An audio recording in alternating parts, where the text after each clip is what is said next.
شهر رمضان الذي أنزل فيه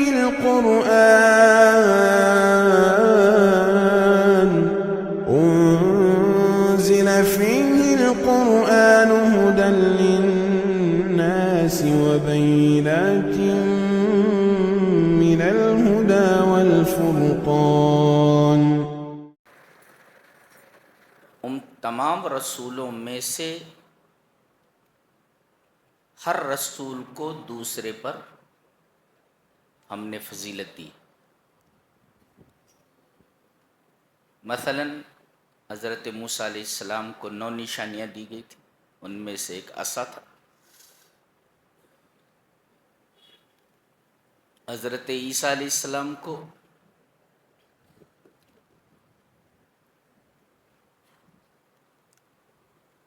یہ معجزہ دیا گیا تھا کہ وہ اللہ کے حکم سے مردوں کو زندہ کر دیتے تھے. یہاں تمام رسولوں میں سے انہی کا نام لے کر کے ایک بات کہی گئی. حوالہ تو دیا گیا تمام رسولوں کا، لیکن نام صرف عیسیٰ علیہ السلام کا صراحتاً ذکر کیا گیا. دیکھیے یہ قرآن حکیم، اسے سائنس تھوڑی کہہ سکتے، سائنس اس کے سامنے بونی ہے، بچہ بھی نہیں اس کے سامنے. یہ قرآن حکیم کا انداز، اس کا اسلوب، اس کی سٹائل ہے. تلک الرسل فضلنا بعضهم علی بعض منہم من کلم اللہ. موسیٰ ہیں کہ انہوں نے اللہ سے بات کی دنیا میں کوہ طور پر. ورفع بعضهم درجات، اور اس کے بعد وآتینا عیسیٰ ابن مریم البینات، ہم نے عیسیٰ ابن مریم کو واضح نشانیاں دیں. ایک وَأَيَّدْنَاهُ بِرُوحِ الْقُدُسِ، روح القدس سے مراد جبرائیل. یہاں عیسیٰ کے نام کے ساتھ ان کی ماں کا نام جڑا ہوا ہے. عیسیٰ ابن مریم، اشارہ اس بات کی طرف ہے جو کسی سے پیدا ہوا ہو وہ معبود نہیں ہو سکتا. ضابطہ ہے. چونکہ ان کی والدہ مریم ہے اور انہی سے وہ پیدا ہوئے، لہذا کوئی اگر انسان سے پیدا ہوا ہو لا یکون الہا، وہ معبود نہیں ہو سکتا. ضابطہ ہے. لہذا نصارہ کا رد کیا گیا کہ جو یہ کہتے ہیں کہ حضرت عیسیٰ علیہ السلام الہ ہیں یا سن آف گاڈ ہیں. دوسرے وَأَيَّدْنَاهُ بِرُوحِ الْقُدُسِ، ہم نے جبرائیل کے ذریعے ان کا سپورٹ کیا. تائید میں سپورٹ کرنا، تو سپورٹ مدد کیا. اور جو کسی کی مدد کا محتاج ہو لا یکون الہا، وہ معبود نہیں ہو سکتا.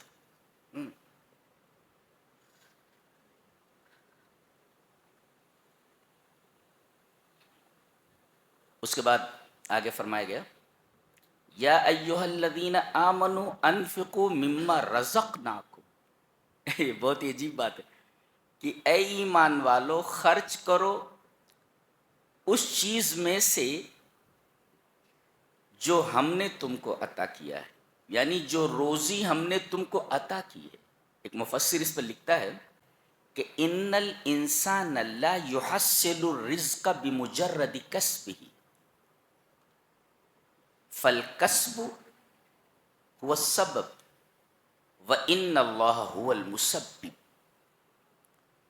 کہ آدمی کمائی کے ذریعے رزق نہیں حاصل کر سکتا.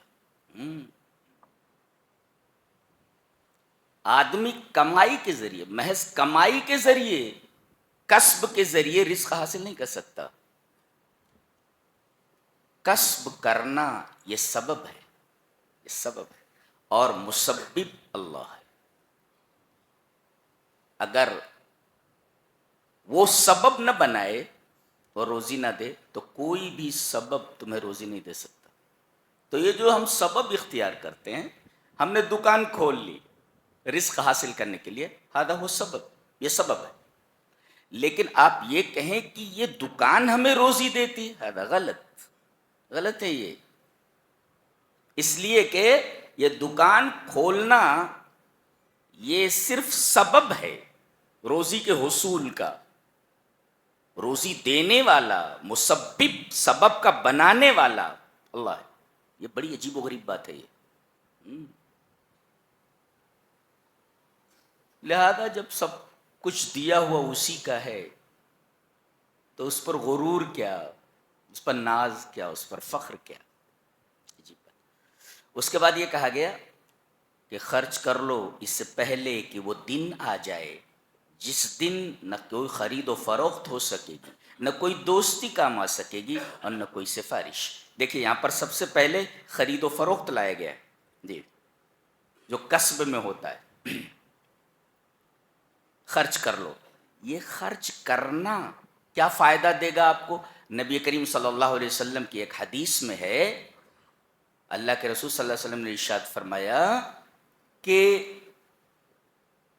کل قیامت کے دن انسان فی ظل صدقتہ حتی یقضی بین الناس، لوگوں کے درمیان فیصلہ کیے جانے تک اس خوفناک گرمی میں ہر آدمی اپنے صدقے کے سائے میں ہوگا. اللہ اکبر.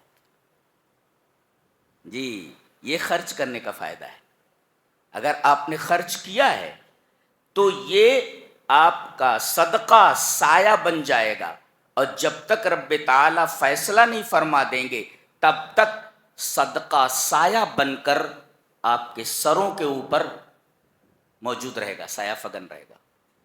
فائدہ دیکھ رہے ہیں آپ؟ یہ فائدہ ہے. تو پہلی چیز تو یہ معلوم ہوئی کہ جو کچھ دیا ہوا وہ رب کا دیا ہوا ہے. تمہاری دکان روزی نہیں دیتی ہے. دکان یہ سبب ہے، مسبب اللہ ہے. ایک چیز یہ ذہن میں رکھو. اور دوسرے، خرچ کر لو ابھی اس سے پہلے کہ وہ دن آ جائے جہاں خرید و فروخت نہیں ہوگی. جی تو انسان فیصلہ کیے جانے تک اپنے صدقے کے سائے میں ہوگا. یہ صدقے کا فائدہ ہے، خرچ کرنے کا فائدہ ہے. آگے آیت الکرسی ہے، متوجہ ہو جائے میری طرف. جی یہ سورہ بقرہ کی سب سے عظیم الشان آیا ہے، اور شیطان کو سب سے زیادہ گھبراہٹ اسی آیت سے ہوتی. اسی آیت سے. کیوں؟ اس لیے کہ اللہ تبارک و تعالیٰ کی جتنی صفتیں اس ایک آیت کریمہ میں بیان کی گئی ہیں، پورے قرآن حکیم کے کسی آیت کے اندر اتنی صفات نہیں ذکر کی گئی. چلیے دیکھتے ہیں کیا. پہلے ایک دعویٰ کیا گیا، 10 جملے ہیں sir. There are 10 sentences in this آیا. کیا پہلا سنٹینس جو وہ دعویٰ ہے، بقیہ 9 sentences اس کی دلیل ہے. دعویٰ کیا ہے؟ اللہ لا الہ الا ہو، اللہ کے علاوہ کوئی معبود نہیں. یہ ہوا نفی. اس بات کیا؟ اللہ ہی معبود ہے. گویا کہ اس جملے میں نفی اور اس بات دونوں ہے. نہیں سمجھ میں آیا؟ اللہ لا الہ الا ہو، اللہ کے علاوہ کوئی معبود نہیں، یعنی اللہ کے علاوہ ساری چیزوں کے معبود ہونے کی نفی کر دی گئی، اور ساتھ ساتھ میں اس بات ہوا کہ اللہ ہی معبود ہے. جب اللہ کے علاوہ کوئی معبود نہیں ہے تو ہے کیسے ہوا؟ اللہ ہی معبود ہے. گویا کہ نفی اور اس بات دونوں ہے. ایس یا نو دو ہے. کیوں؟ وہی الوہیت کا مستحق کیوں ہے؟ وہی الہ بننے کو ڈیزرو کیوں کرتا ہے؟ مستحق کیوں ہے؟ اس کی سب سے پہلے دلیل دی گئی ایک لفظ میں، الحی. یہ سب سے بڑی چیز، اس سے بڑی کوئی دلیل موجود نہیں ہے اس کی الوہیت کی. سب سے بڑی دلیل. اور عجیب بات تو یہ ہے کہ نبی کریم صلی اللہ علیہ وسلم کا جب انتقال ہوا تو پورا مدینہ سکتے میں تھا. جو صحابی جہاں ہے وہیں رک گیا ہے. جیسے پورے مدینہ کی فضا کی سانس رک گئی ہو، لوگوں کی نہیں، فضا کی سانس رک گئی ہو، ایسا لگتا جو جہاں بیٹھا ہے وہیں بیٹھا ہوا ہے۔ صحابہ کرام پر اتنی بڑی مصیبت کبھی نہیں آئی تھی۔ نبی کریم صلی اللہ علیہ وسلم کا اس دنیا سے چلے جانا، یہ ان کے لیے سب سے بڑے دکھ کی بات تھی۔ یہاں تک کہ حضرت عمر رضی اللہ تعالیٰ عنہ جیسا جلیل القدر صحابی اپنے ہوش و حواس کھو بیٹھا، اور انہوں نے کہہ دیا کوئی اگر یہ کہے گا کہ نبی کریم صلی اللہ علیہ وسلم مر چکے ہیں تو گردن مار دوں گا، جبکہ حقیقت یہی تھی کہ نبی کریم صلی اللہ علیہ وسلم اس دنیا سے جا چکے ہیں۔ حضرت صدیق موجود نہیں تھے، وہ آئے اور آتے ہی نبی کریم صلی اللہ علیہ وسلم کی پیشانی پر بوسہ دیا، اور اس کے بعد دیکھا کہ حضرت عمر کیا تقریر کر رہے ہیں۔ کہا کہ اجلس یا عمر، عمر بیٹھ جاؤ۔ فابا ان یجلس، انہوں نے کہا نہیں بیٹھتا۔ فابا ان یجلس، انہوں نے کہا نہیں بیٹھتا میں۔ اب دیکھا کہ یہ بیٹھ نہیں رہے، 3 مرتبہ کہنے کے بعد بھی، تو انہوں نے اپنی تقریر شروع کر دی۔ تقریر دیکھو، لوگوں سے حضرت عمر کیا کہہ رہے ہیں کہ نبی کریم صلی اللہ علیہ وسلم کو موت نہیں آئی۔ حضرت صدیق نے تقریر یہیں سے شروع کی، ایھا الناس من کان منکم یعبد محمدا فإن محمدا قد مات۔ سنو اے لوگو، تم میں سے جو محمد کی عبادت کرتا تھا صلی اللہ علیہ وسلم، سمجھ لو کہ محمد صلی اللہ علیہ وسلم مر چکے ہیں، he has died، مر چکے ہیں۔ وَمَنْ كَانَ مِنْكُمْ يَعْبُدُ اللَّهَ فَإِنَّ اللَّهَ حَيٌّ لَا يَمُوتُ، یہ حدیث کے الفاظ ہیں۔ اور جو تم میں سے اللہ کی عبادت کرتا تھا جان لے کہ اللہ حی ہے، زندہ ہے، لا یموت، اسے موت نہیں آتی۔ اللہ، گویا کہ الوہیت کی سب سے بڑی دلیل زندہ ہونا ہے، اور خالی زندہ نہیں کہا گیا ہے۔ جیسے انگریزی میں دی ہوتا ہے، دی، جس کو ہم لوگ دا پڑھتے ہیں، دا، تو یہ وہاں آتا ہے جہاں خصوصیت ظاہر کرنا، اور اے جہاں آتا ہے وہاں یہ بتانا مقصود ہوتا ہے کہ وہ چیز مخصوص نہیں ہے، متعین نہیں، کوئی بھی ہو سکتا ہے۔ I have seen a boy، میں نے ایک لڑکے کو دیکھا ہے۔ دیکھو، لڑکا کوئی بھی ہو سکتا ہے، لیکن میں کہوں I have seen the boy who was running on the road، دیکھیں the boy کون، وہ مخصوص ہے جو روڈ کے اوپر دوڑ رہا تھا، یعنی اب تمام لڑکے مراد نہیں ہیں، وہ ایک لڑکا مراد ہے۔ تو اب دیکھیں یہاں پر جیسے انگریزی میں دی ہوتا ہے، ایسے ہی عربی میں الف لام ہوتا ہے۔ تو حی مانے زندہ، خالی حی نہیں ہے، وہ الحی ہے، یہ الف لام داخل ہے اس پر۔ الف لام داخل ہونے کا مطلب یہ ہے کہ لم تسبق بعدم، لم یتقدمها العدم، اس کے پہلے نتھنگنس نہیں ہے۔ بھائی انسان کیا ہے، پہلے نتھنگ تھا نا۔ اللہ نے ارشاد فرمایا هل اتى على الانسان حين من الدهر لم يكن شيئا مذكورا، کچھ نہیں تھا، وہ عدم میں تھا، نتھنگنس، یعنی ان دا ڈارکنیس آف نتھنگنس، عدم کے اندھیروں میں تھا، اور اللہ تبارک تعالیٰ نے نتھنگ سے اسے سم تھنگ کیا۔ لیکن اللہ ایسا نہیں ہے کہ اس کے پہلے عدم ہو، نتھنگنس ہو، بالکل نہیں۔ الحی، ہمیشہ سے زندہ ہے، ہمیشہ سے زندہ ہے وہ، الحی ہے۔ اچھا، اور اس نقطے کو حضرت صدیق اکبر نے جس طرح سمجھا ہے، کمال ہے۔ اللہ تبارک و تعالیٰ نے صحابہ کرام کو اور بطور خاص حضرت صدیق اکبر کو کیا علم عطا فرمایا تھا۔ یہ دلیل دے رہے ہیں، تم یہ سمجھ رہے ہو کہ نبی کریم صلی اللہ علیہ وسلم موت سے ہمکنار نہیں ہوئے؟ جان لو تم میں سے جو محمد کی عبادت کرتا تھا، محمد صلی اللہ علیہ وسلم موت سے ہمکنار ہو چکے، اور تم میں سے جو اللہ کی عبادت کرتا تھا جان لے فإن اللہ حی لا یموت، وہی دلیل دی گئی۔ اللہ لا الہ الا ہو، اللہ ہی معبود ہے، کیوں؟ الحی، اس لیے کہ وہ زندہ ہے۔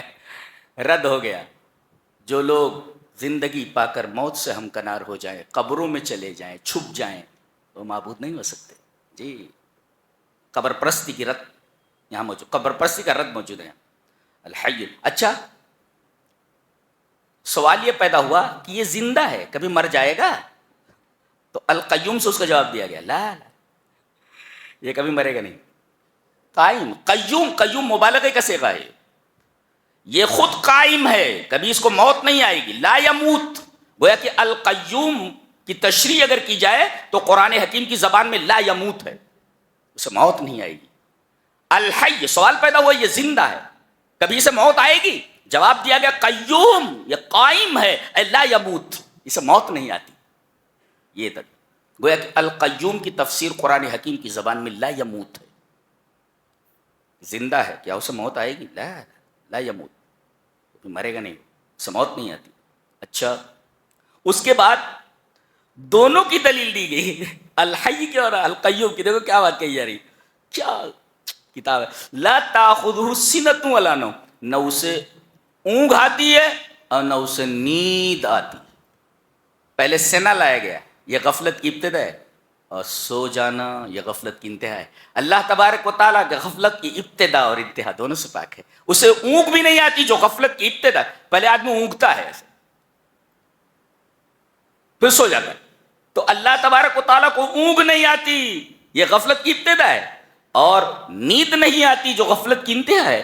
اللہ تبارک و تعالیٰ غفلت کی ابتدا سے بھی پاک ہے اور غفلت کی انتہا سے بھی پاک ہے. کیوں؟ اس لیے کہ جو زندہ ہو اگر اسے نیند آ جائے تو یہ حیات کاملہ نہیں ہوگی. الحی مانے ذو الحیات الکاملہ، کامل حیات. اب آدمی ایسے سو گیا تو سونے میں زندگی کمزور ہو جاتی ہے، نہیں؟ یہ تو بچہ بھی جانتا ہے، اگر آدمی کو نیند آ جائے تو زندگی کمزور ہو جاتی ہے. جی کمزور ہو جاتی ہے زندگی، اور یہ کمال کے خلاف ہے. اللہ حیات کاملہ رکھتا، کامل حیات. اگر اسے نیند آ جائے تو نیند میں زندگی کمزور ہو جاتی ہے. جی جی جی کمزور ہو جاتی ہے. اچھا یہ تو دلیل دی گئی اس کی حی کی کہ اسے نیند نہیں آتی، اسے اونگ نہیں آتی. ایک اور قیوم، قیوم کا مطلب ہوتا ہے خود قائم ہے اور دنیا کو سنبھال رہا ہے. وہ القائم علی کل شیء، دنیا کو سنبھال رہا ہے. اب دنیا کو سنبھالنے والا تھوڑی دیر کے لیے اگر غافل ہو جائے، نگرانی اس کی ہٹ جائے، ایک ستارہ دوسرے ستارے سے ٹکرا جائے گا، بولے تو کائنات کے نظام درہم برہم ہو جائے گا. یہ اس کی قیومیت کی، گویا کہ لا تاخذہ سنۃ ولا نوم، در حقیقت یہ دلیل ہے الحی اور قیوم کی. کیا کتاب ہے، کیا دلیل دینے کا انداز ہے، دیکھ رہے ہیں آپ. اس کو کہتے ہیں دلیل. کچھ سمجھ میں آ رہا ہے؟ ہاں، وہ سائنسی جو اصول ہوتے ہیں اس سے زیادہ مشکل دکھ رہا ہے، تو یاد ہو جاتا ہے. وہ اتنا آسان نہیں ہے قرآن، اسے تدبر بولتے ہیں، گہرائی میں جانا. تو اللہ لا الہ الا ہو، جی جو زندہ نہ ہو وہ معبود نہیں ہو سکتا. جو کائنات کی نگرانی ہر پل نہ کر رہا ہو معبود نہیں ہو سکتا. جسے اونگ آ جائے وہ معبود نہیں ہو سکتا، جسے نیند آ جائے وہ معبود نہیں ہو سکتا. لہو ما فی السماوات و ما فی الارض، کائنات میں جتنی چیزیں ہیں سب اس کی ملکیت ہیں، اور جو کسی کا مملوک ہو وہ معبود نہیں ہو سکتا. سب کے سب اس کی مملوک، کائنات کی ہر شے اس کی ملکیت میں ہے. تو جو ملکیت میں ہو تو غلام ہوتا ہے نا، اور غلام کبھی بھی عبد، کبھی بھی الہ نہیں ہو سکتا، اس لیے کہ وہ آقا کے تحت ہوتا ہے. تو کائنات کی ہر شے، لہو ما فی السماوات و ما فی الارض، کائنات کی ہر شے اس کی ملکیت ہے. جب اس کی ملکیت ہے تو سب اس کے مملوک ہوئے، اور مملوک اور عبد کبھی بھی الہ نہیں ہو سکتے، اس لیے کہ وہ آقا کے تحت ہوتا ہے اور معبود کسی کے تحت نہیں ہوتا. یہ دلیل ہے الوہیت کی. ایک اور آگے فرمایا من ذا الذی یشفع عندہ الا باذنہ، کون ہے جو اس کی اجازت کے بغیر کسی کی سفارش کر سکے. اللہ اکبر. یعنی کائنات کی کوئی ہستی اللہ کی اجازت کے بغیر سفارش کے لیے اپنا لب نہیں کھول سکتی. تو سب مجبور ہوئے نا، سب مجبور ہے. اس کی اجازت کے بغیر کوئی بول نہیں سکتا. یہاں تو سفارش کہی گئی ہے، سورہ نبا میں کہا گیا لا یتکلمون الا من اذن له الرحمن. سفارش تو دور کی بات ہے، بولنے کی اجازت نہیں ہے. اگر وہ اجازت نہ دے تو بول نہیں سکتے. یہاں تو سفارش کی بات کہی، وہاں بولنے کی نفی ہے. جب تک اجازت نہ دے لب نہیں کھولنا، لب نہیں کھولنا. فرشتے کھڑے ہیں، روح الامین کھڑے ہیں، سب کانپ رہے ہیں. اللہ اکبر. یہ ہمارے رب کی عظمت ہے جو اس سے معلوم ہوتی.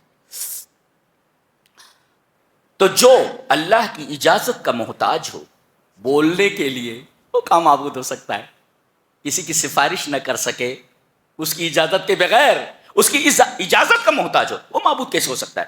تو جو حی نہ ہو معبود نہیں ہو سکتا، جو القیوم نہ ہو معبود نہیں ہو سکتا، جسے اونگ آ جائے وہ معبود نہیں ہو سکتا، جسے نیند آ جائے اسے وہ معبود نہیں ہو سکتا، اور جو کسی کی ملکیت میں ہو وہ معبود نہیں ہو سکتا، اور جو کسی کی سفارش کرنے کے لیے کسی کا محتاج ہو وہ معبود نہیں ہو سکتا. یعلم ما بین ایدیہم وما خلفہم. غور سے دیکھو، اللہ جانتا ہے جو کچھ ان کے آگے ہے، جو کچھ ان کے پیچھے.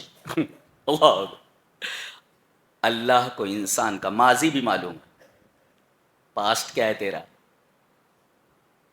کن کن راستوں سے گزرے ہو، تو کن کن گلیوں سے گزرے ہو، ہم کو معلوم ہے. ہم کو معلوم ہے. انسان کا پاسٹ معلوم ہے، انسان کا پریزنٹ معلوم ہے جی، اور انسان کا فیوچر معلوم ہے، مستقبل موجود ہے. ماضی، حال، مستقبل سب کا علم اسے ہے، اور جو چیز ہونے والی ہے اس کا بھی علم رکھتا ہے، اور جو چیز نہیں ہوئی اگر ہوتی تو کیسی ہوتی اس کا بھی اسے علم ہے. جو چیز نہیں ہوئی اگر ہوتی تو کیسی ہوتی اس کا بھی علم اسے ہے. اللہ، یہ علم، اس کا علم کامل. اس کے علاوہ تمام انسانوں کا علم علم ناقص ہے. تو جو پاسٹ کا علم نہ رکھتا ہو، حاضر کا علم نہ رکھتا ہو، مستقبل کا علم نہ رکھتا ہو، اس کا علم علم ناقص ہے. اور علم ناقص والا کبھی معبود نہیں ہو سکتا. معبود ہونے کے لیے علم کامل ہونا ضروری ہے. اللہ، یعنی ہر ٹکڑے کے اندر اللہ تبارک و تعالیٰ کی الوہیت کا اس بات کیا گیا ہے. اللہ اکبر، اسے توحید کہتے ہیں. یہ اتنی عجیب و غریب آیا ہے کہ میں ہر سال اس کی تفسیر الگ انداز سے کرتا ہوں جی. اس سال الگ انداز ہے اس کا جی. من ذا الذی یشفع عندہ الا باذنہ، جو لب کھولنے کے لیے کسی کی اجازت کا محتاج ہو. لا یکون الہا، اچھا جو کسی کے ماضی، حال، مستقبل کا علم نہ رکھے. لا یکون الہا، معبود نہیں ہو سکتا. ولا، یہ دیکھو یہ ڈاکٹرز بیٹھے ہوئے ہیں اور انجینئرس وغیرہ بیٹھے ہوئے ہیں، مختلف شعبہ جات میں علمی خدمات انجام دینے والے اسکالرس یہاں موجود ہیں. دیکھیں غور سے. پہلے کہا گیا وَلَا يُحِيطُونَ بِشَيْءٍ مِّنْ عِلْمِهِ. ایک تو یہ کہ اللہ تبارک و تعالیٰ نے جتنا علم تمہیں دیا ہے، پورا علم نہیں دیا، اپنا علم نہیں دیا ہے. بِشَيْءٍ مِّنْ عِلْمِهِ، تھوڑا سا علم تمہیں دیا ہے، جتنا چاہا ہے. لبما شاء، جتنا چاہا ہے اتنا دیا ہے، اور جتنا دیا ہے اس میں بھی تم آدھا تیتر آدھا بٹیر ہو جی. کسی ہارٹ اسپیشلسٹ سے بات کرو کہ تو نے ہارٹ پر، ہارٹ ڈیزیزز پر تم نے اسپیشلائزیشن کیا ہے کیا؟ ہارٹ کے تمام زاویوں پر تمہارا احاطہ ہے؟ ریفر کر دیتا ہے، اسے امریکہ لے جاؤ. نہیں سمجھ میں آ رہا ہے، نہیں سمجھ میں آ رہا ہے. اللہ اکبر. جتنا علم دیا گیا ہے وہ بھی علم ناقص ہے. جس سبجیکٹ کا علم دیا گیا ہے اس سبجیکٹ میں سب کے سب ناقص ہیں، اس لیے کہ تھوڑا علم دیا گیا ہے. آدھا آتا ہے آدھا نہیں آتا، تبھی تو ڈاکٹر ریفر کر دیتا ہے. بہت سارے ڈاکٹر ایسے چاول دے کے پڑھے ہوئے ہیں، وہ پیسہ لے لیتے اس کے بعد ہاں کیس خراب ہو گیا آگے لے جاؤ. یہ چاول دے کر پڑھنے والے لوگ جی جی خطرناک ہوتے ہیں. اللہ، تو جس کا علم ناقص ہو وہ معبود نہیں ہو سکتا. لا یکون الہا. اچھا، وسع کرسیہ السماوات والارض. ابن عباس نے فرمایا کرسی کسے کہتے ہیں؟ بولے اللہ کے دونوں قدموں کے رکھنے کی جگہ کو کرسی کہتے ہیں. اب بتائیے، اور کرسی سے بڑی ایک مخلوق ہے، کرسی بھی مخلوق ہے، اور اس سے بڑی ایک اور مخلوق ہے، کیا؟ عرش۔ ابن عباس نے کہا کہ کرسی کے بارے میں تو معلوم ہے کہ وہ اللہ کے دونوں قدموں کے رکھنے کی جگہ ہے وہ، لیکن عرش کتنا بڑا ہے اسے اللہ کے علاوہ کوئی نہیں جانتا کہ وہ کتنا بڑا ہے۔ اللہ، عرش اتنا بڑا ہے جس پر وہ مستوی ہے۔ جی، یہ بتاتا ہے جس کی کرسی پوری کائنات کو گھیرے ہوئے ہے، کائنات کے چپے چپے پر اس کا اقتدار ہے، اقتدار کامل، حکومت کاملہ۔ تو جس کا اقتدار کامل نہ ہو معبود نہیں ہو سکتا۔ بتائے کوئی کہ میرا اقتدار کائنات کے چپے چپے پر ہے، کوئی دعویٰ کر کے بتائے؟ جی، اور اللہ یہ فرما رہا ہے اس کی کرسی آسمان و زمین کو وسیع گھیرے ہوئے، اقتدار کامل، اور تمہارے پاس اقتدار ناقص ہے۔ تو اقتدار ناقص جس کے پاس ہو معبود نہیں ہو سکتا۔ لا یکون الہ ولا یؤودہ حفظہما، اور پوری کائنات کو سنبھالنا ہمارے اوپر گرا نہیں ہے، ایک گھر نہیں چلا سکتا آدمی، پوری کائنات کی حفاظت کر رہا ہے وہ۔ جو ایک گھر نہ چلا سکے پوری کائنات کی کیا حفاظت کرے گا؟ جو کائنات کی حفاظت نہ کر سکے معبود نہیں ہو سکتا۔ اور وہو العلی العظیم، العلو الارتفاع فوق کل شیء، ہر چیز سے اوپر ہے، ہر چیز سے اوپر ہے، جو ہر چیز سے اوپر نہ ہو وہ معبود نہیں ہو سکتا۔ اور العظیم، جو عظیم، عظیم کا مطلب کیا ہوتا ہے؟ علی کا مطلب ہوتا ہے بلند، بہت اوپر، یعنی اتنی اونچائی پر ہو کہ اس کے اوپر کوئی اونچائی نہ ہو۔ جی، الارتفاع فوق کل شیء۔ جی، اور عظیم کا مطلب کیا ہوتا ہے؟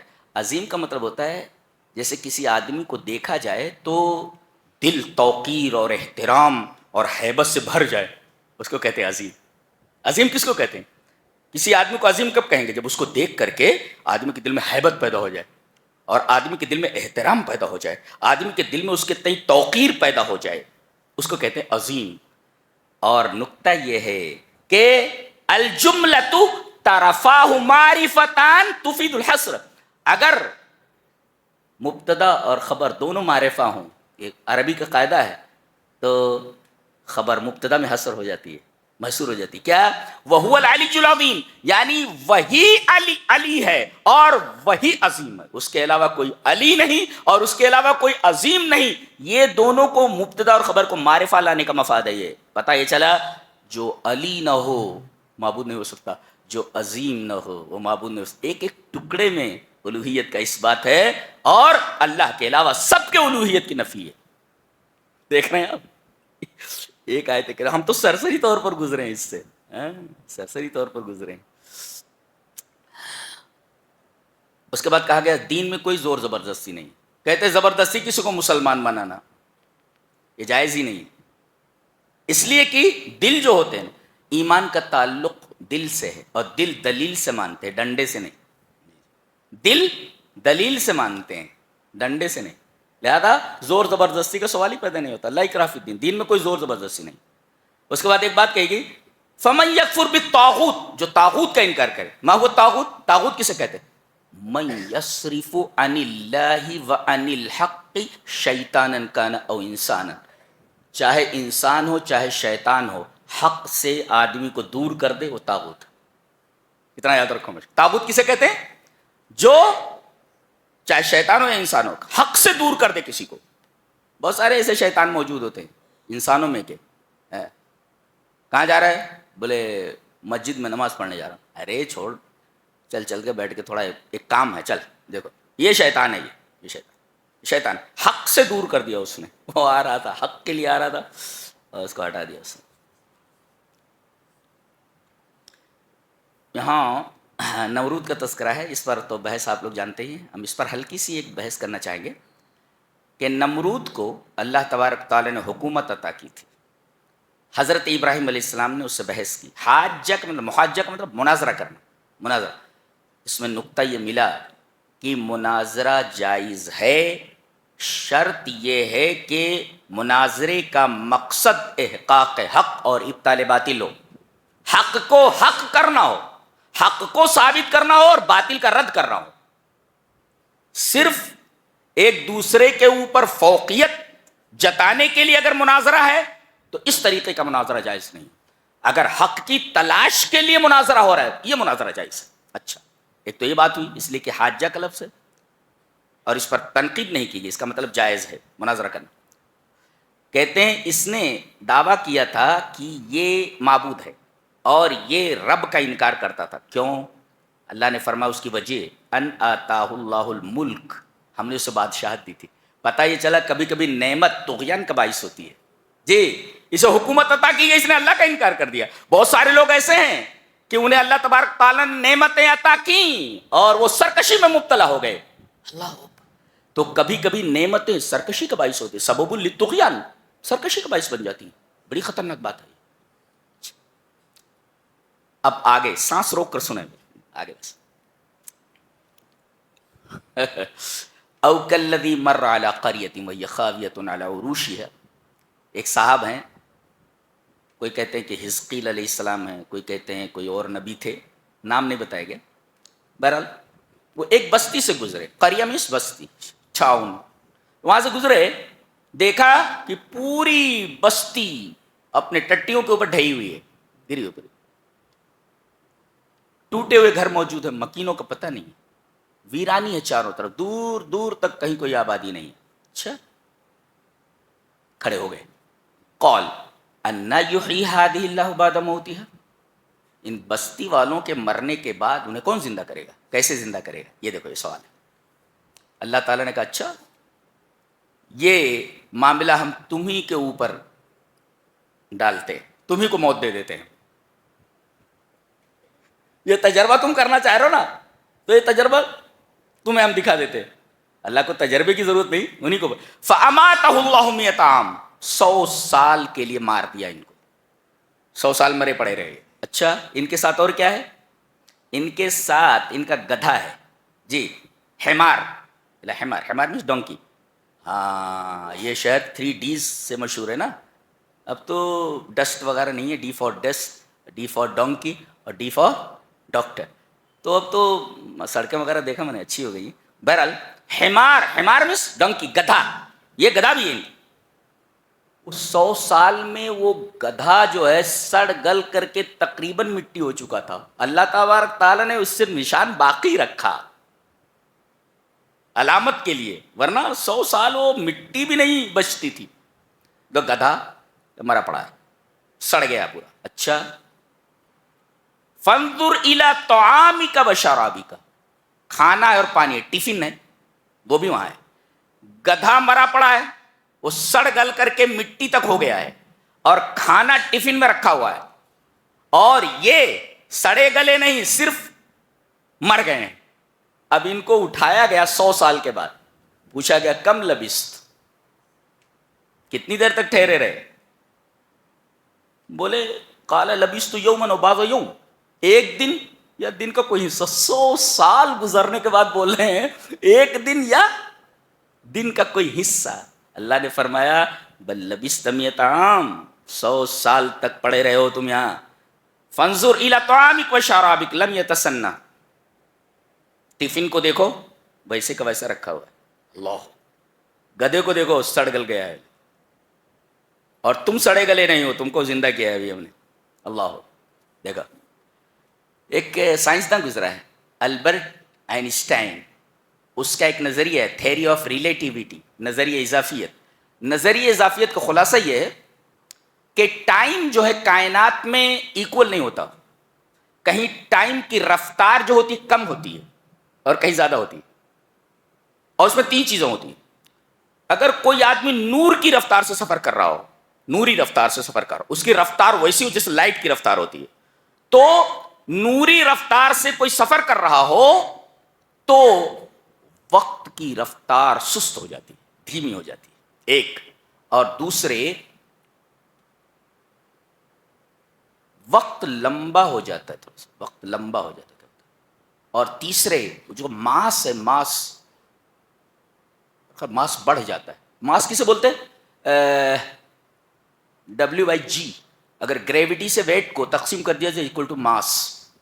And what is weight? Weight is equal to mg. یعنی ماس into gravity is equal to weight. تو ماس جو ہے اس کا بڑھ جاتا ہے, اس کی جو کمیت ہے وہ بڑھ جاتی ہے.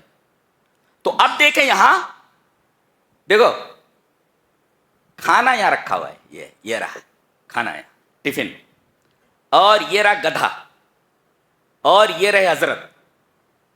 یہ سڑے گلے نہیں بلکہ مرے ہوئے ہیں, اور یہ گدھا سڑ گل کر کے مٹی ہو گیا. کچھ علامتیں اللہ نے باقی رکھی ہیں. یہ ٹفن ویسا کا ویسا ہے 100 سال تک, تازہ کا تازہ ہے. کون ہے کہ وقت کی رفتار جس کے ہاتھوں میں ہے, جگہ وہی ہے, لیکن کھانے کے اوپر وقت کی رفتار سست کر دی گئی ہے. اللہ میں بیان نہیں کر سکتا, سبحان اللہ و بحمدہ سبحان اللہ العظیم. پوری سائنس طفل مکتب ہے قرآن حکیم کے سامنے, چائلڈ, بچہ جی. اللہ اکبر. دیکھیے کھانے کے اوپر وقت کی رفتار کو دھیما کر دیا گیا ہے دیکھ, اور وہیں گدھے کے اوپر وقت کی رفتار کو تیز کر دیا گیا ہے. چیزیں وہیں آس پاس ہی ہیں, لیکن ایک چیز کے اوپر وقت کی رفتار کو اتنا تیز کر دیا گیا ہے کہ رفتار اتنی تیز ہے کہ سست ہو گیا ہے معاملہ وہاں پر, وقت ہی سست ہو گیا وہاں, اس پر وقت گزرا ہی نہیں. اب جو وقت گزرا ہی نہیں تو کھانا تو ویسے کا ویسا رہے گا نا, اور جس کے اوپر وقت گزرا ہے وہ تو سڑ گل گیا ہے. تو تھیوری آف ریلیٹیوٹی کی طرف اشارہ ہے. حالانکہ قرآن حکیم کسی سائنس وائنس کا محتاج نہیں, اس کا اپنا بولنے کا انداز ہے, اپنا بیان کرنے کا انداز ہے. سائنس کا محتاج نہیں ہو, کوئی اس کی فزکس اس کی تائید کرے, سائنس اس کی تائید کرے, وہ کسی کی تائید کا محتاج نہیں. آگے ایک اور قاعدہ, ایک سوال کا جواب ہے. اس سوال کا جواب سمجھ لو. پہلا سوال تو یہ آتا ہے کہ اگر آدمی کو کسی جانور نے کھا لیا, شیر نے کھا لیا, اب یہ گوشت جو آدمی کا ہے وہ اس کا جزو بدن بن گیا. کس کا؟ شیر کا. شیر کا جزو بدن بن گیا. اچھا, اور بعض انسانوں کو جلا دیا جاتا ہے, مٹی میں دفن کر دیا جاتا ہے, سینکڑوں دنوں کے بعد, سینکڑوں مہینوں کے بعد مٹی اڑ اڑ کر کے ادھر ادھر ہو جاتی ہے, مردے کے بدن کے اجزاء ادھر ادھر پھیل جاتے ہیں. اللہ انہیں جمع کیسے کرے گا, اس کی پریکٹیکلی مثال دی گئی. پریکٹیکل مثال ہے, دیکھو غور سے دیکھو, کیا بات ہے. وَإِذْ قَالَ إِبْرَاهِيمُ رَبِّ أَرِنِي كَيْفَ تُحْيِي الْمَوْتَىٰ قَالَ أَوَلَمْ تُؤْمِنْ قَالَ بَلَىٰ وَلَٰكِن لِّيَطْمَئِنَّ قَلْبِي قَالَ فَخُذْ أَرْبَعَةً مِّنَ الطَّيْرِ فَصُرْهُنَّ إِلَيْكَ ثُمَّ اجْعَلْ عَلَىٰ كُلِّ جَبَلٍ مِّنْهُنَّ جُزْءًا ثُمَّ ادْعُهُنَّ يَأْتِينَكَ سَعْيًا. اور اس کے بعد کیا کہا, وَاعْلَمْ أَنَّ اللَّهَ عَزِيزٌ حَكِيمٌ. حضرت ابراہیم علیہ السلام کہا, اللہ میں دیکھنا چاہتا ہوں کہ تم مردوں کو زندہ کیسے کرتا ہے. اللہ اکبر, اللہ کا خلیل ہے. اللہ نے پوچھا ایمان نہیں ہے؟ بولے ایمان تو ہے, ایمان علم بالدلیل ہے, دلیل کے ساتھ علم ہے, لیکن مجھے دلیل بالعین چاہیے, دلیل بالمشاہدہ. ایک ہوتا ہے دلیل بالعلم, علم کے ذریعے آپ کے پاس دلیل موجود ہے, اور ایک ہے آنکھوں سے دیکھ لیجیے آپ, دلیل بالمشاہدہ. کہا کہ ایمان تو ہے لیکن میں آنکھوں سے دیکھنا چاہتا ہوں. اللہ نے فرمایا ایسا کہ 4 چڑیوں کو سدھا لے, اور جب ان کو اس طرح سدھا لے کہ جب ان کا نام بولے تو وہ تیرے پاس آ جائیں. ٹھیک ہے, سدھا لیا گیا ان کو. کہا گیا کہ اب ان کو ذبح کر دے. ذبح کرنے کے بعد ان 4 چڑیوں کے گوشت کو آپس میں ملا لے. اب دیکھیں, ایک چڑیا کا گوشت دوسری چڑیا میں, دوسری کا تیسری میں, ایسے ایک دوسری چڑیا کے گوشت تمام چڑیوں کے اجزاء میں مل گئے. اور اس کے بعد کہا گیا ملا لیے, پروں کو بھی ملا لو. ملا لیے. یہ جو 4 پہاڑ دکھ رہے ہیں, تھوڑا تھوڑا 4 پہاڑوں کے اوپر رکھا ہو. دیکھو دونوں سوالوں کا جواب ہو گیا. ایک ہے دور چلے جائیں اجزاء, جیسے پہاڑوں کے اوپر رکھ دیے گئے ایک, اور دوسرے اجزاء ایک دوسرے میں مل جائیں. یہ دونوں سوالوں کا جواب دیا گیا. کیا کہ اب بلاؤ. اب جیسے بلایا گیا تیسے وہاں سے گوشت نکل رہا ہے, کبوتر کا ادھر سے نکل رہا ہے, ادھر سے نکل رہا ہے, اور کبوتر کے سارے اجزاء ایک جگہ جمع ہو گئے, سارے پر جمع ہو کر کے لگ گئے اور ان کے پاس آ گئے. باس بعد الموت کا منظر اپنی آنکھوں سے دیکھا اللہ کے خلیل نے. تو اجزا کتنی بھی دور چلے جائیں، پہاڑوں کے اوپر رکھ دیا گیا نا، تو اجزا کتنی دور بہ کر چلے جائیں ہماری نگاہوں کے سامنے ہیں وہ سارے اجزا، ہم سب کو جمع کر سکتے ہیں. اور اس کا مشاہدہ ہم نے اپنے خلیل کو کرایا ہے. اور اگر کسی چیز کا گوشت کسی دوسری چیز کا جزو بدن بن جائے تو اس کے بدن میں کہاں کہاں اس کے اجزاء ہیں ہمیں معلوم ہے، ہم اس کو وہاں سے نکال لیں گے. اللہ، یہ باس بعد الموت کا مشاہدہ. سبحان اللہ و بحمدہ. یہ کتاب ہے. اللہ نے فرمایا جو اللہ کی راہ میں خرچ کرتے ہیں، ہاں یہ خرچ کرنے کا مہینہ ہے. ہاں ذرا جیبیں ڈھیلی کر لو تھوڑی، ہاں جیبیں ڈھیلی کر لو. مثل الذین ينفقون اموالهم فی سبیل اللہ کمثل حبۃ انبتت سبع سنابل فی کل سنبلۃ میں. کہتے ہیں کہ اگر اللہ کے راہ میں جو خرچ کرتے ہیں اس کی مثال ایسے ہے جیسے ایک دانہ زمین میں ڈالا گیا اور اس سے پودا ہوگا، پودے کے اندر 7 بالیاں اور ہر بالی کے اندر 100 دانے، تو ایک کے 700 ہوئے برابر. ایک مفسر لکھتا ہے کہ ھذا عطاء الحبہ، یہ دانے کی عطا ہے. فکیف بعطاء خالق الحبہ، تو دانے کے پیدا کرنے والے کی عطا کیسی ہوگی؟ اگر یہ دانہ ایک کا 100 دے سکتا ہے تو جس نے دانے کو بنایا ہے اس کے راستے میں اگر تم خرچ کرو گے ایک دانہ تو وہ کتنا دے گا، اندازہ لگاؤ. کیا زبان مفسر کی، کیا بولتا ہے؟ ھذا عطاء الحبہ، یہ دانے کی عطا ہے کہ ایک دانے نے 700 دانے دیے 7 بالیوں میں، تو جس نے دانہ بنایا ہے اس کی راہ میں خرچ کرو تو وہ کتنا، اس کی عطا کیسی ہوگی تم اندازہ نہیں کر سکتے. ھذا عطاء الحبہ فکیف بعطاء خالق الحبہ. کیا بات ہے، کیا سبحان اللہ و بحمدہ. اب سب تو بیان نہیں کر سکتے، بیان کریں گے تو ایک آیت پر رک جائیں گے ہم. جی آگے بیان کیا گیا کہ سود کو اللہ نے حرام قرار دیا ہے اور خرید و فروخت کو جائز. سود اور خرید و فروخت میں، دھندے میں، تجارت میں اور سود میں پہلا بنیادی فرق یہ ہے کہ تجارت میں نفع اور نقصان دونوں کا احتمال ہوتا ہے. نفع بھی ہو سکتا ہے، خسارہ بھی ہو سکتا ہے. لیکن سود میں صرف نفع ہی نفع ہے. وہ اپنا پیسہ لگا دیتا ہے اور متعین نفع لیتا رہتا ہے. تو سود میں نفع اور نقصان کا احتمال نہیں ہوتا، تجارت میں نفع اور نقصان کا احتمال ہوتا ہے. لہذا اللہ نے تجارت کو حلال قرار دیا ہے اور سود کو بیٹھے بٹھائے وہ پیسہ حاصل کر لے رہا ہے، اللہ نے اسے حرام قرار دیا ہے. اور آگے فرمایا گیا یا ایھا الذین آمنوا اتقوا اللہ وذروا ما بقی من الربا. ایمان کے ساتھ سود چھوڑ دینے کی بات کہی گئی ہے. پتہ ہے چلا الربا والایمان لا یجتمعان، سود اور ایمان دونوں جمع نہیں ہو سکتے. جی کوئی کہ سود خور ایمان والا نہیں ہوتا. الربا والایمان لا یجتمعان، یہ اور یہ واحد گناہ ہے جس کے بارے میں ایسی وعید آئی ہے کہ اللہ سے اور اس کے رسول سے جنگ کرنے کے لیے تیار ہو جاؤ. یہ گناہ اتنا بڑا ہے، اس سے بڑا گناہ کوئی نہیں. اور ایک بات بتائی گئی کہ سود کے مقابلے میں صدقہ ہے. آدمی کسی مجبور کو دیتا ہے، مجبور ہوتا ہے تبھی تو سود لیتا ہے. تو آپ سود دے رہے ہیں، اس کے مقابل میں صدقہ ہے. اللہ فرما رہا ہے اللہ سود کو مٹا دیتا ہے اور صدقے کو پروان چڑھاتا ہے. تو صدقہ دو نا، صدقہ دو. اچھا، قرآن حکیم کا یہ انداز ہے کہ جب کسی چیز پر قدغن لگاتا ہے، کسی چیز پر بین لگاتا ہے تو اس کا الٹرنیٹو پیش کرتا ہے. ہاں یہ قرآن حکیم کا خاصہ ہے. ایک چیز سے منع کیا تو بھائی اس کا بدل کیا ہے؟ بولے یہ نہیں کرنا ہے. تو کرنا کیا ہے؟ اب سود تو حرام ہو گیا، اللہ نے فرمایا مجبور کو صدقہ دے دو ایک، اور اگر صدقہ نہیں دے پا رہے ہو تو قرض دے دو. قرض دے دو، وہ اس کا الٹرنیٹو، قرض دے دو. اور آگے فرمایا گیا کہ قرض کی مدت اگر آ جائے اور وہ نہ دے پائے فنظرۃ الی میسرہ، تو خوشحالی تک اس کو موقع دے دو. کیا بات ہے، اور اگر نہ دے سکے تو معاف کر دو.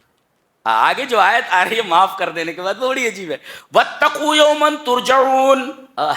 کیا بات ہے آج دیکھو.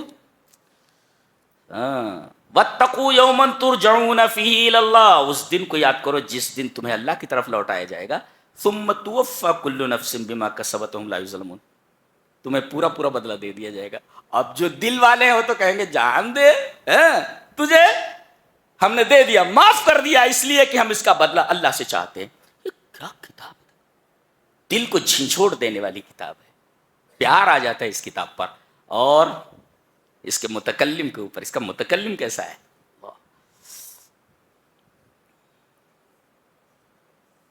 خوبصورتی دیکھیے. ایک سے خوبصورت چیز دنیا میں موجود ہے.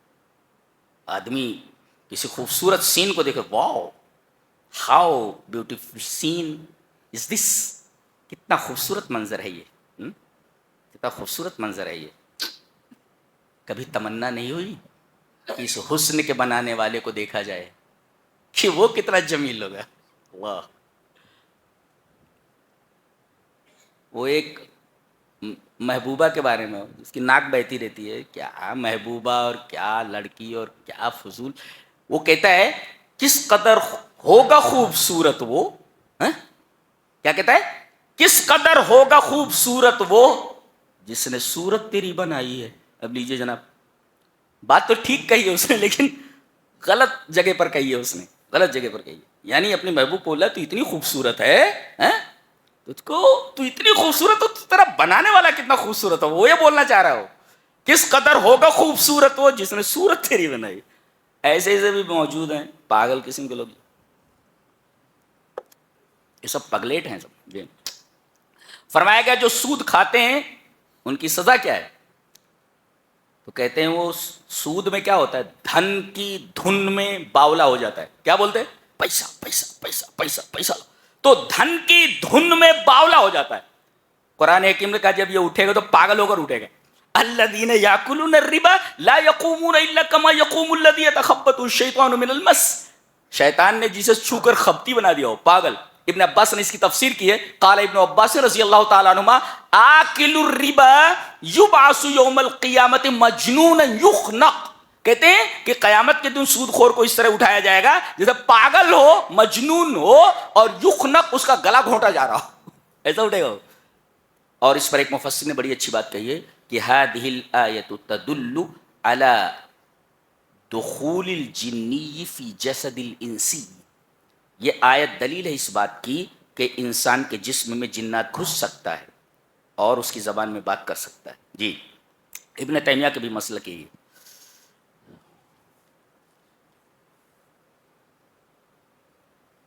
اللہ کیا کیا چیزیں کیا بیان کیا جائے. آخر میں دیکھو ایک دعا ہے, واعف عنا, اللہ ہمیں معاف کر دے, واغفر لنا, ہمارے گناہوں کو چھپا دے, وارحمنا, اور ہمارے اوپر رحم فرما. کیا مطلب ہوا تینوں کا, اے اللہ تیرے حقوق میں جو میں نے کوتاہی کی ہے, تیرے حقوق معاف کر دے.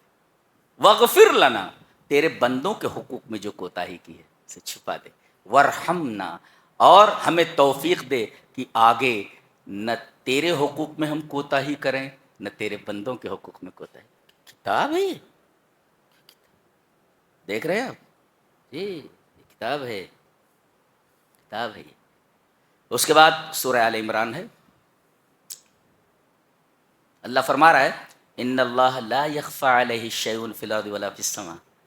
آسمان میں اور زمین میں کوئی چیز اس کے اوپر مخفی نہیں ہے. ہاں کیا بات ہے. تو زمین اور آسمان میں کوئی چیز اس کے اوپر مخفی نہیں ہے. آسمان میں اور زمین میں اندر اندر, اور تم تو انت فوق الارض و تحت السماء, تم تو زمین کے اوپر ہو اور آسمان کے نیچے ہو. جب وہ آسمان کے اندر کی چیزیں ایسے ہی دیکھتا ہے جیسے سامنے کوئی چیز ہو, اور زمین کے اندر کی چیزوں کو دیکھتا ہو, تو تمہارے اوپر اس کی نظر کیسی ہوگی. تو زمین کے اوپر ہو آسمان کے نیچے ہو. کیا استدلال ہے. سبحان اللہ, سبحان من ھذا کلامہ, پاک ہے وہ جس کا یہ کلام. آگے کہتا ہے هو الذی یصورکم فی الارحام کیف یشاء وہ جس طرح چاہے ماں کے رحم میں صورت گری کرتا ہے، کالا بنا دیتا ہے، گورا بنا دیتا ہے، اور وہاں سے نکلنے والا سائنٹسٹ بنتا ہے، وہاں سے نکلنے والا عالم بنتا ہے، وہاں سے نکلنے والا ابن تیمیہ جیسا ذہن رکھتا ہے، ڈاکٹر بنتا ہے، انجینئر بنتا ہے۔ وَالَّذِي يُصَوِّرُكُمْ فِي الْأَرْحَامِ كَيْفَ يَشَاءُ۔ نقطہ دیکھو، تمہاری صورت گری ہم 3 تاریکیوں میں کرتے ہیں، جیسا کہ سورہ زمر میں 3 تاریکیاں، ایک تو رحم کا جو حصہ ہوتا ہے، اون کا، اون کی جو جھلی ہوتی ہے وہ ہے، اور ایک ہے پلیسنٹا کی جھلی، جی جی، ایک ہے اون، رحم کی جو جھلی ہوتی ہے، ایک پردہ تو یہ ہے، ایک تاریکی ہے، دوسرے پلیسنٹا ہے، اس کے اندر کھیڑی جس کو بولتے ہیں اس کے اندر لپٹا ہوا، اور تیسرا پیٹ ہے، اسٹمک۔ ان 3 تاریکیوں کے اندر اللہ فرما رہا ہے تمہیں کوئی چیز بنانی ہو، ایک چھوٹی چیز، تو تم اجالوں کے محتاج، اور ہم نے تم جیسی مخلوق بنائی ہے کمال کی، اور وہ بھی اندھیرے میں بنائی ہے، ہم اجالوں کے محتاج نہیں ہیں، ہم اجالوں کے محتاج نہیں۔ سبحان اللہ و بحمدہ، سبحان اللہ۔ ایسے معبود پر پیار آتا تو پیار آتا۔ اور زندگی کا حاصل جانتے ہیں کیا ہے؟ اللہ سے محبت، اس کے علاوہ کچھ نہیں۔ میں کہتا ہوں اللہ سے محبت کر لو، سارے معاملات تمہارے حل ہو جاتے ہیں، سارے معاملات۔ پیار کرنے کے قابل صرف وہی ہے وہی ہے خالی، 3 تاریکیوں کے اندر تمہاری تخلیق کرتا ہے، جہاں باپ کا کوئی دخل نہیں، ماں کا کوئی دخل نہیں، کسی ڈاکٹر کا کوئی دخل نہیں، وہاں دہد نطفہ را صورت چوں پری کہ کر دست پر آپ صورت کری۔ اللہ فرما رہا ہے کہ بہتا ہوا پانی ہو، کوئی پینٹر دنیا کا ذرا بہتے ہوئے پانی کے اوپر پینٹنگ کر کے بتائے، بہتے ہوئے پانی کے اوپر رنگ رکے گا ہی نہیں نا، بہہ جائے گا۔ ہے اللہ فرما رہا ہے تم ٹھہری ہوئی چیز کے اوپر تصویر بناتے ہو، ہم بہتے ہوئے پانی کے اوپر تصویر بنانے پر قادر ہے۔ سبحان اللہ و بحمدہ۔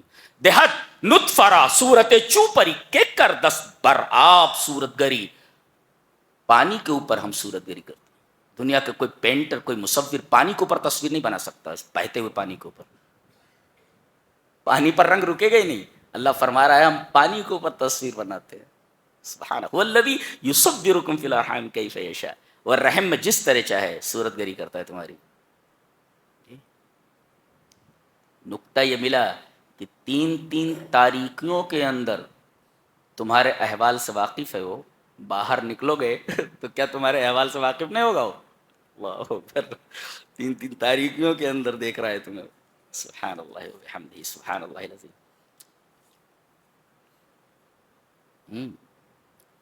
بتایا گیا کہ زین للناس حب الشہوات من النساء، یہ کئی چیزیں بتائی گئی کہ فطری طور پر انسان اس سے محبت کرتا ہے۔ کیا ہے؟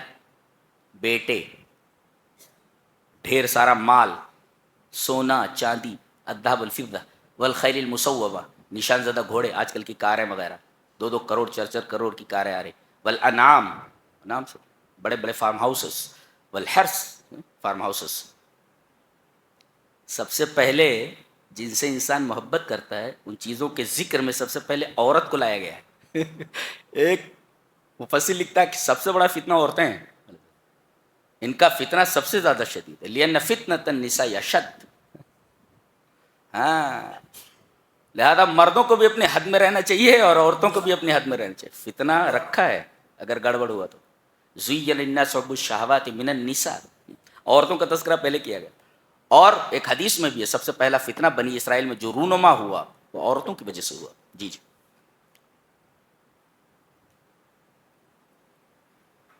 ایک نقطہ دیکھو، اللہ فرما رہا ہے جنت میں آؤ، طرح طرح کی نعمتیں ہیں جس کے نیچے نہریں بہ رہی ہیں، اس میں ہمیشہ رہو، اور ایک چیز اور، وازواج مطہرہ، پاک کی ہوئی عورتیں، پاک کیے ہوئے جوڑے، پاک کی ہوئی بیویاں، زوج کہتے ہیں، ویسے ہم بولتے ہیں جفت، جفت کو زوج بولتے ہیں عربی میں، جفت کو، جیسے 2 جفت ہے، زوج ہے، 4 جفت ہے، 6 جفت ہے، تو جوڑا جو ہوتا ہے جوڑا۔ تو ایک مفسر پر نکتہ لکھتا ہے کہ اگر تعلق شریعت کے دائرے میں نہیں ہے. کوئی بھی ایسا تعلق، کوئی بھی ایسا فرینڈشپ جو شریعت کے دائرے میں نہ ہو وہ ناپاک ہے. جب تک جوڑا نہیں بنتا تب تک ناپاک ہے. جوڑا بننے کے بعد طہارت آتی ہے.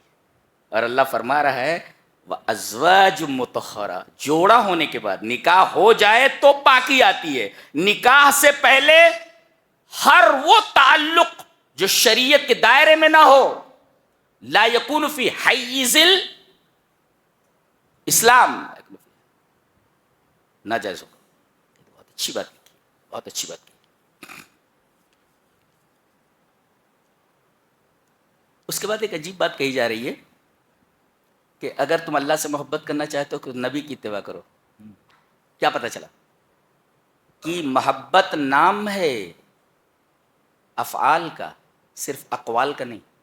ہمیں نبی سے محبت ہے، ہمیں نبی سے محبت ہے، ہمیں نبی سے محبت ہے، یہ قول ہے آپ کا. قول سے کام نہیں چلے گا، اتباع کرو. اتباع کیا گیا؟ قل ان کنتم تحبون اللہ فاتبعونی. تو محبت نام ہے اتباع کا، نہ کہ زبان سے بولنے کا ہمیں نبی سے محبت ہے. تو جتنی آدمی نبی کی اتباع کرتا جائے گا اتنا نبی سے محبت کرنے والا ہوگا، اللہ سے محبت کرنے والا ہوگا. ایک بات یہ. اس کے بعد مریم کی جو والدہ ہیں، ان کے والد کا نام عمران ہے. جی امرات و عمران. جی عرصہ بعد اللہ نے انہیں بچے سے نوازا، بڑی دعائیں کی، حمل ٹھہر گیا. حمل جیسے ٹھہرا، یہ عورت دیکھو کیسی ہے. ان کا نام حنہ بتایا جاتا ہے تورات وغیرہ میں، مریم کی ماں کا. کہنے لگیں اذ قالت امرات عمران رب انی نذرت لک ما فی بطنی محررا. جب عمران کی بیوی نے، مریم کی ماں نے کہا اے میرے رب، میں نے نظر مان لی ہے تیرے لیے کہ جو میرے پیٹ میں ہے وہ محرر ہے، آزاد ہے، تیرے گھر کی خدمت کے لیے، بیت المقدس کی خدمت کے لیے. ایک مفسر لکھتا ہے کہ پیٹ میں جب بچہ آ جائے تو ماں باپ کو سب سے پہلے یہ تمنا کرنی چاہیے کہ بچہ پیدا ہو تو سب سے پہلے ہم اسے دین سکھائیں گے. آپ پلان کیا بنتا ہے؟ ڈاکٹر بنائیں گے، انجینئر بنائیں گے، بیرسٹر بنائیں گے. یہ دیکھو یہ بتائے گا دین سکھاؤ. دین ہے یہ. جو بچہ پیدا ہو وہ بیت المقدس کا خادم بنے گا. اچھا تمنا یہ تھی کہ لڑکا پیدا ہو گئی لڑکی. فلما وضعتها قالت رب انی وضعتها انثى. میرے رب یہ تو لڑکی ہو گئی. اور اللہ زیادہ جانتا ہے کہ کیا چیز ہوئی ہے. وَلَيْسَ الذَّكَرُ كَالْأُنثَىٰ. اللہ دیکھو یہاں کا لڑکا لڑکی کی طرح نہیں ہو سکتا. یہ دیکھو لڑکا لڑکی کی طرح نہیں ہو سکتا. ایک مفسر یہ کہتا ہے کہ جب لڑکا اور لڑکی دونوں جنسوں میں اختلاف ہے تو دونوں کو ایک جگہ جمع نہیں کر سکتے آپ. یہ پانی اور آگ کا اجتماع ہوگا. یہ آ گئی، دونوں کو جمع نہیں کر سکتے آپ. دونوں کی جنسیں مختلف ہے، فتنہ ہو جائے گا اگر دونوں کو جمع کیے تو. اس لیے کہ لڑکا لڑکی کی طرح نہیں ہے. مفسر یہ کہتا ہے کہ لڑکا اور لڑکی کو ایک ساتھ نہیں رکھا جا سکتا، اختلاط نہیں رکھ سکتے. جی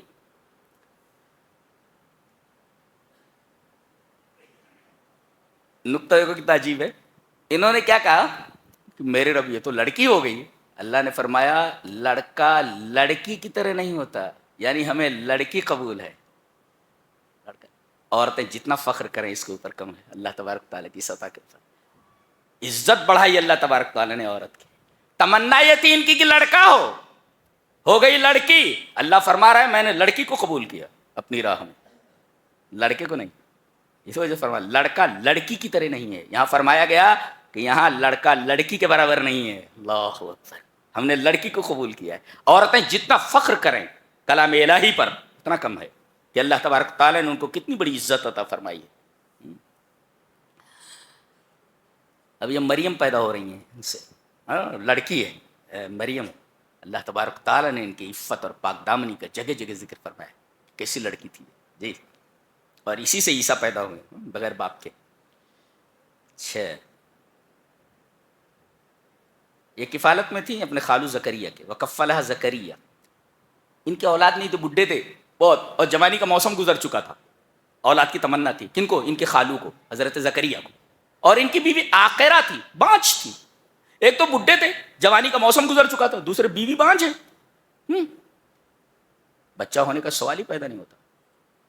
ایک دفعہ مریم کے کمرے میں آئے تو دیکھا کہ بغیر موسم کے پھل رکھے ہوئے ہیں, گرمی کا پھل رکھا ہوا ہے جبکہ وہ جاڑے کا پھل ہے. وہ بولے انا لکے ہاذا, میری بچی یہ پھل کہاں سے آیا؟ اس میں مفسرین نے نقطہ بیان کیا کہ لڑکی کے ہاتھ میں کوئی ایسی غیر ضروری چیز دیکھیں, قابل اعتراض چیز, پوچھیں کہاں سے ملا تجھ کو؟ آپ نے موبائل نہیں دیا ہے, موبائل کس نے دیا؟ کہیں اس کا کوئی فرینڈ تو نہیں ہے, بوائے فرینڈ تو نہیں ہے اس کا, کدھر سے ملا ہے؟ انہوں نے پوچھا انا لکے, یہ تعلیم ہے سب قرآن حکیم کے, انا لکے ہاذا, میری بچی یہ پھل تو اس موسم کا نہیں ہے, یہ پھل آیا کہاں سے؟ بڑا پیارا جواب دیا انہوں نے, اللہ اکبر. کہنے لگیں ہوا من عند اللہ, اللہ کی طرف سے, اور ان اللہ یرزق من یشاء بغیر حساب. اس طرح اچھا بغیر موسم کے پھل. اب ان کا حوصلہ بڑھ گیا. ہنالک دعا زکریا ربہ قال رب ہب لی من لدنک ذریۃ طیبۃ انک سمیع الدعاء. میرے رب مجھے بھی بچہ دے دے. اگر میری بچی مریم کو بغیر موسم کے پھل دے سکتا ہے تو میری بھی جوانی کا موسم گزر چکا ہے, بچہ دے دے. فنادته الملائکۃ وهو قائم یصلی فی المحراب. دے دیا گیا, دے دیا گیا.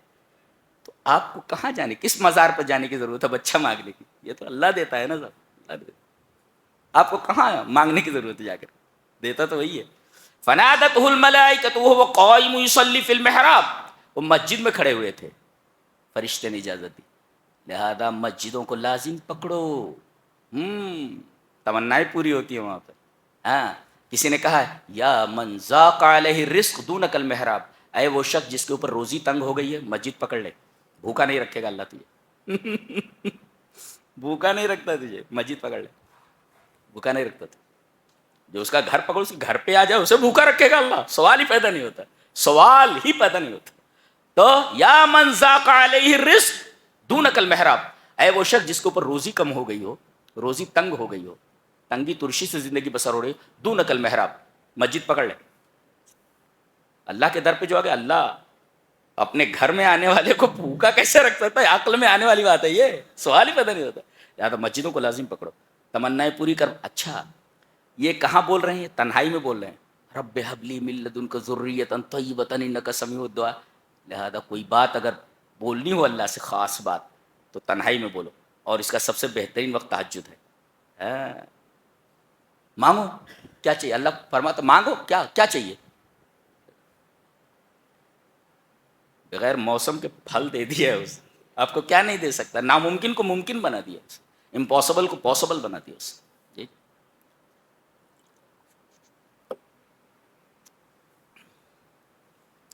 یہاں عیسیٰ علیہ السلام کا تقابل, موازنہ حضرت آدم سے کیا گیا. کہتے ہو, تم کہتے ہو کہ عیسیٰ علیہ السلام اللہ کے بیٹے ہیں, خدا ہیں. کیوں؟ بولے بغیر باپ کے پیدا ہوئے.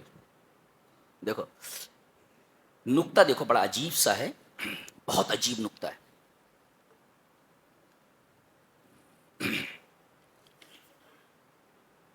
ان مثل عیسیٰ عند اللہ کمثل آدم. عیسیٰ کی مثال اللہ کے پاس آدم کی مثال کی طرح ہے. ہاں, سوال یہ ہے کہ عیسیٰ علیہ السلام کو تم معبود کیوں مانتے ہو؟ بولے بغیر باپ کے پیدا ہوئے. اللہ فرما رہا ہے آدم کے تو نہ ماں ہے نہ باپ ہے, دونوں نہیں. تو ایک کے تو صرف ماں ہے نا, باپ نہیں ہے نا, یہاں تو ماں باپ دونوں نہیں ہیں. تو عیسیٰ علیہ السلام معبود کیسے ہوئے؟ آدم معبود کیسے نہیں ہوئے؟ جی آدم معبود کیسے نہیں؟ اچھا کہا کہ مثال دونوں کی ایک جیسی ہے, دونوں نبی ہیں, ایک جی دونوں نبی ہیں. اچھا, اور دونوں خرق عادت سے پیدا ہوئے, ایک بغیر باپ کے اور ایک ماں باپ دونوں نہیں, اور دونوں نبی ہیں. تیسرے ایک اوپر سے آیا ہے, ایک نیچے سے گیا ہے. لکھو اس کو, نوٹ اٹ ڈاؤن. جی ایک اوپر سے نیچے آیا, جنت سے دنیا میں پھینک دیا گیا, یہ آدم ہے. اور عیسیٰ علیہ السلام چوتھے آسمان پر ہیں, نیچے سے اوپر اٹھا لیا گیا. نبی نے ان سے ملاقات کی ہے معراج میں. اے ہے ہمارا نبی بھی کیسا ہے, سبحان اللہ و بحمدہ, سبحان اللہ. ملاقات کر کے آئے ہیں سب سے, حضرت عیسیٰ کو دیکھ کر کے آئے. حضرت یوسف کو دیکھا, دیکھو چاند کا ٹکڑا ہے, کیا حسین شخصیت. اللہ کے رسول نے فرمایا اوتی الشطر الحسن, اوتیا شطر الحسن، حسن کا ایک حصہ دے دیا گیا ہے. اس نبی کو بھی دیکھ کر کے آئے ہیں جس کو ہم کلام الہی میں پڑھ رہے ہیں، نبی نے اس کو اپنی آنکھوں سے دیکھا ہے معراج میں. تو ایک اوپر سے نیچے آ گیا، ایک نیچے سے اوپر گیا، دونوں نبی ہیں. ایک کے ماں ہے باپ نہیں ہے، اور ایک کے ماں باپ دونوں نہیں ہیں. تو ایک کے ماں ہے کم سے کم باپ نہیں ہے تو اسے معبود مان رہے ہو، ایک ماں باپ دونوں نہیں ہے تو اسے معبود کیوں نہیں مان رہے ہو؟ نکتہ سب سے بڑا یہ ہے کہ عیسیٰ علیہ السلام آدم کی طرح ہیں. عجیب بات یہ ہے، لکھ لو کہ 25 مرتبہ آدم کا نام آیا ہے قرآن میں اور 25 ہی مرتبہ عیسیٰ کا نام. یہ مثال دیکھو، مثل ہے، یہ بہت بڑا نکتہ ہے. پوری عجیب سائنس جیسی کتاب. اللہ. اچھا، بغیر باپ کے بچہ پیدا ہو سکتا ہے؟ اس کی مثال ہے قرآن حکیم میں، ہر ایک کی مثال دی گئی ہے. ممکن ہے یہ، this is possible, this is possible, this is also possible, سب بتا دیا. یان ولمٹ ایک اسکاٹش ہے، اس نے ڈولی نام کی ایک بھیڑ کے اوپر تجربہ کیا اس نے، اور بغیر نر کے، وہ ماہر جنینیات تھا نا، حیاتیات کا ماہر تھا، وہ بایولوجسٹ تھا بہت بڑا. یان ولمٹ، پتہ نہیں زندہ ہے کہ مر گیا. بہرحال تو ایک جگہ میں نے پڑھا انگلش میں کہ Dolly sheep was cloned by doctor Ian Wilmut who was the chair of the Scottish Center of Regenerative Medicine. یہ تفسرہ ہے انگلش میں اس کا. یہ مشہور حیاتیات کا ماہر تھا، بایولوجسٹ تھا بہت بڑا. اس نے بغیر نر کے مادہ سے بچہ پیدا کیا. قرآن حکیم تائید کا محتاج نہیں ہے، دیکھنا ہو تو دیکھ لو، بالکل صحیح ہے کہ بغیر باپ کے بچہ پیدا ہو سکتا ہے، صرف ماں سے. سبحان اللہ و بحمدہ، سبحان اللہ العظیم. یہ رہا تیسرے پارے کا خلاصہ. اللہ ہمیں نیک عمل اور اچھی سمجھ کی توفیق عطا فرمائے. وآخر دعوانا الحمدللہ رب العالمین.